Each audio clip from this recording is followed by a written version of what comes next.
Bill Gates is backing the first high-altitude experiment of one radical climate change solution, creating a massive chemical cloud that could cool the Earth. It's called solar geoengineering, and it's highly controversial. How long will it be that countries keep experiencing these climate impacts before someone gets desperate and says, hey, we need to cool the planet with solar geoengineering? It would look something like this. Thousands of planes would fly very high and use nozzles to inject millions of tons of light-reflecting particles into the stratosphere. It would create a thin chemical cloud of those particles around the whole planet, blocking some sunlight from reaching the surface. It would mimic a giant volcanic eruption, which we know cools the Earth. Back in 1991, Mount Pinatubo erupted in the Philippines. It was the largest eruption to affect a densely populated area, creating avalanches and giant mud flows that left more than 700 dead and 30,000 homeless. It also spewed a cloud of 20 million tons of sulfur dioxide particles into the stratosphere. That chemical cloud was hundreds of miles across and reflected about 2% of sunlight back to space. And in 1992, the Earth was cooler than in 1991.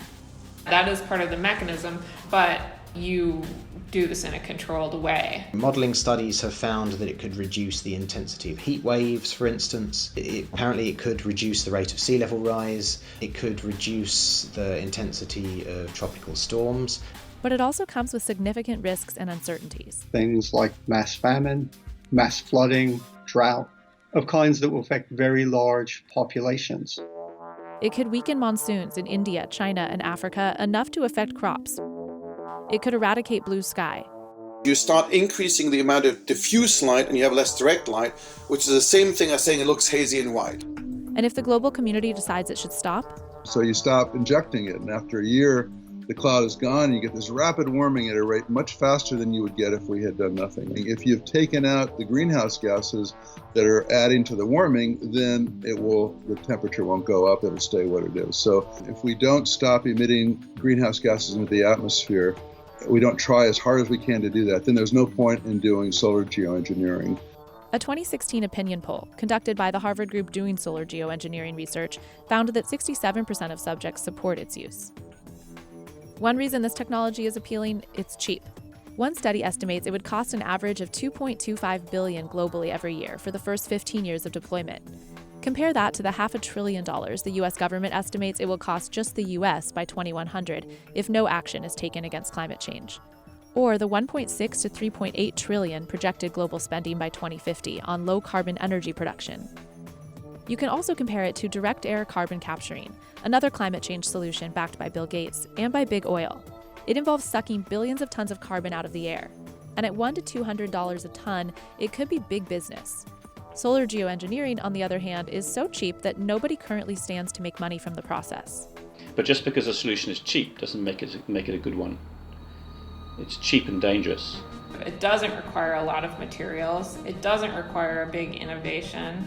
It basically affects the whole planet with one project. So that is not necessarily a situation that has a lot of profit opportunity, right? Because there's not going to be a lot of different people that can do it and compete in a marketplace. Bill Gates is among a dozen individual donors and 14 foundations backing the first stratospheric solar geoengineering experiment out of Harvard. It's called Stratospheric Controlled Perturbation Experiment, or SCOPEX. A high-altitude balloon will lift instruments about 20 kilometers into the stratosphere, where it will release less than 2 kilograms of different naturally occurring chemicals, like calcium carbonate and sulfates, and then measure the change in atmospheric chemistry and light scattering. The Harvard group that runs SCOPEX and other experiments has raised more than $16 million, more than double any other solar geoengineering effort. And annual global funding has gone up from $1 million in 2008 to $8 million in 2018, with the majority of that funding coming from the U.S. The first phase of SCOPEX will cost around $3 million, with much more needed for wider research on solar geoengineering.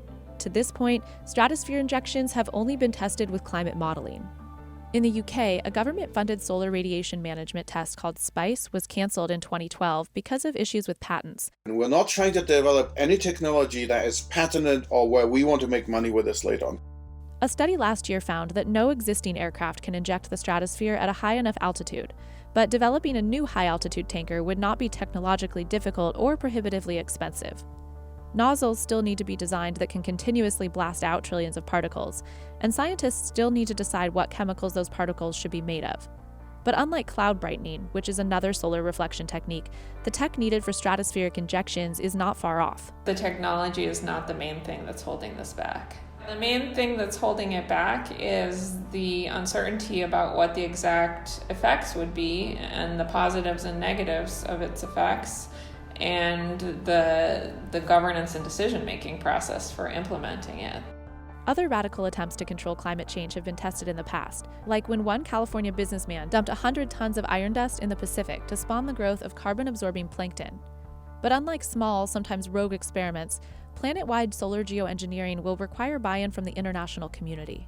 In our simulations, we found China got warmer and drier relative to the past when you stabilized global temperature, and India was now cooler and wetter. So you can see there how, international relations around using this technology could become complicated. I mean, we can't even decide on what to do about emissions of greenhouse gases. And so how are we going to decide on setting the planetary thermostat? There's the real concern that we won't be able to reach agreement, we being the entire planet. And so there's the prospect that countries just go ahead and do solar geoengineering, and that causes disagreement, conflict, tension, even possibly war. 3 years ago, the international community did come together when almost 200 countries signed the Paris Agreement on climate change, agreeing to limit global temperature rise to less than 2 degrees Celsius. Since then, President Trump has stated his intent to withdraw from the agreement. The Paris Climate Accord is simply the latest example of Washington entering into an agreement that disadvantages the United States. And global emissions are not being reduced fast enough to reach these goals. We know what we should be doing. What we should be doing is reducing carbon emissions. So we're creating a moral hazard. We are providing an out for you where you can say, well, I'm going to fix this technologically instead of doing the ethically right thing to do. It's way too early to give up on much more ethical approaches to climate change. Right. If future generations were literally in the room to question us on our dubious arguments, we wouldn't get far with some of the kinds of arguments we're trying to offer for neglecting conventional climate policy and going down this path. For now, the failure to rapidly reduce emissions has prompted more exploration of alternative solutions like carbon dioxide removal and solar geoengineering. But scientists warn we will still need to reduce emissions too. If we're not cutting CO2 emissions at the same time, from my perspective, there's little point in doing this because you would have to start using ever-increasing amounts. No responsible scientist says that it's a silver bullet.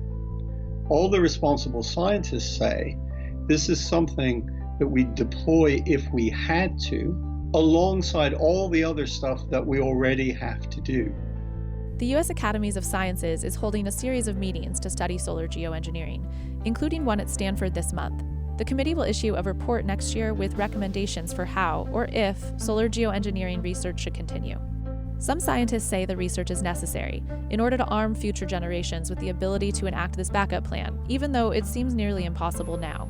We ought to start working on this solar climate engineering problem right now with as much urgency as we can, so that if we want to deploy it in a decade or so, we understand what we have to do. This is a real moral horror, especially in a situation where we're not doing all the things that we could be doing to minimize the risks of climate catastrophe now. But experts do agree that more public awareness is needed around solar geoengineering, because within a couple decades, for better or worse, it could be part of the solution, helping return the planet to pre-industrial temperatures. Modelling evidence gathered over the last decade has pretty consistently found that a moderate amount of solar geoengineering could significantly reduce many of the impacts of climate change. But it can't be a solution because it doesn't return the climate system back to how it was. It doesn't do anything about things like ocean acidification. So whatever happens, we've got to cut our CO2 to zero.